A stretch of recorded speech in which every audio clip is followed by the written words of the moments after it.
Have you ever noticed how your life looks exactly the same as it did a year ago, even though you told yourself this year would be different? Same mornings, same excuses, same unfinished plans. You didn't mean for it to happen this way. You really didn't. You told yourself you would wake up earlier. You told yourself you would take control. You told yourself you would finally start. But every morning the alarm rings, and something inside you whispers, "Not today." And you listen, because waking up early isn't just about time, it's about facing yourself. This story is for the people who don't lack dreams, but lack consistency. For the people who keep resetting their alarms and resetting their lives. And it begins with a man who hated mornings more than anything. His name doesn't matter. What matters is that he was just like you. He lived in a crowded city where nights never really ended, and mornings always felt rushed. He stayed up late, scrolling, planning a future he never touched. Every night he promised himself tomorrow would be different. Tomorrow never was. At 27 years old, his life felt paused. Not broken, not tragic, just delayed. He had ideas, he had talent, he had ambition, but none of it showed in his results. Because every change he wanted to make required one thing he avoided: showing up early when no one was watching.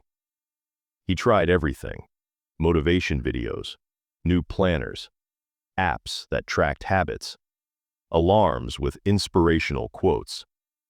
Nothing worked. Because every time his alarm rang at 5 a.m., his body felt heavy, and his mind negotiated. "You're tired. You deserve rest. Just today." And just today became every day. One winter morning, after another failed attempt, he sat in silence on his couch, wrapped in a blanket, watching the city wake up without him.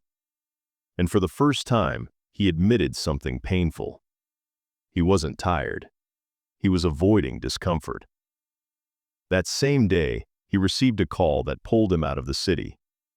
His grandfather had fallen sick.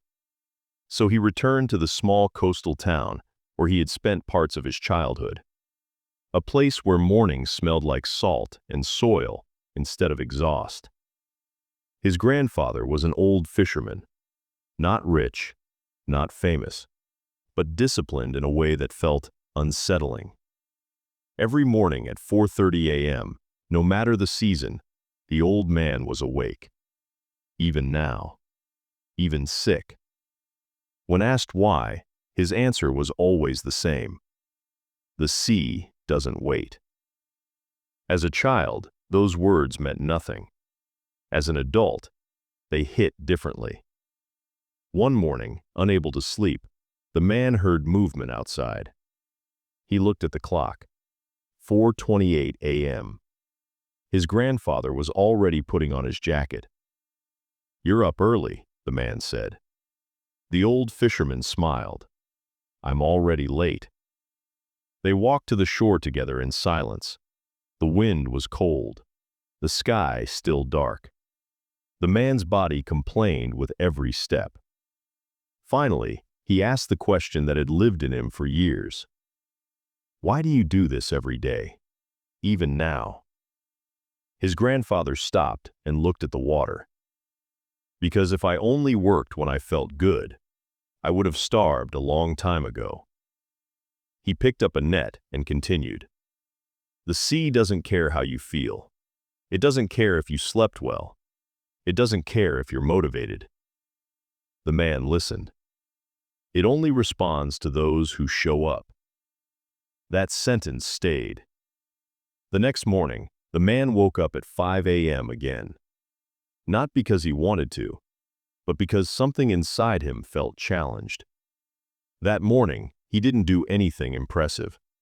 No big transformation. No breakthrough. He just sat quietly and thought.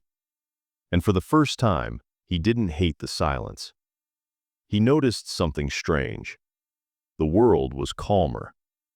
No notifications, no expectations, just space. The following morning, he woke up again and again. Some mornings felt peaceful, others felt unbearable. But he remembered the sea doesn't wait, and neither does life. After returning to the city, he made one rule, just one. Wake up at 5 a.m., no matter what.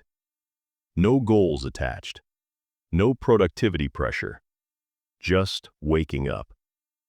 The first week was brutal. His body resisted. His mind argued. You're not a morning person. This is pointless. You'll quit like always. But he didn't negotiate. He just stood up. Week 2, something shifted. Not motivation. Identity. He stopped seeing himself as someone who tries. He became someone who shows up.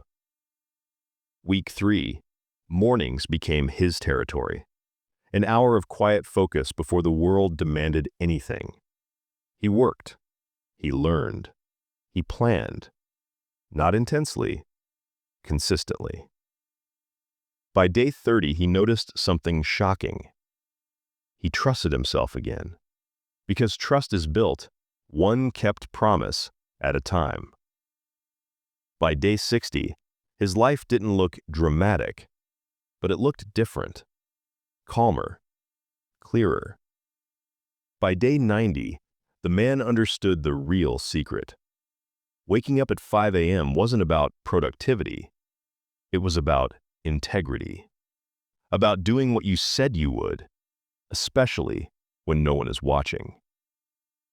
Years later, his life looked unrecognizable. Not because of talent, not because of luck, but because discipline stacked quietly, every morning, like waves shaping stone. The 5 a.m. secret isn't early rising. It's this. Your future is built at the moments you want to quit. Your dreams don't need motivation. They need consistency.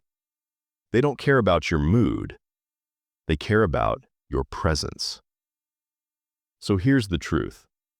If you can win the morning, you can win your life. Not perfectly, but persistently. Tomorrow morning, wake up earlier. Not because it's easy, but because your future doesn't wait. The sea doesn't wait. Life doesn't wait. And neither should you.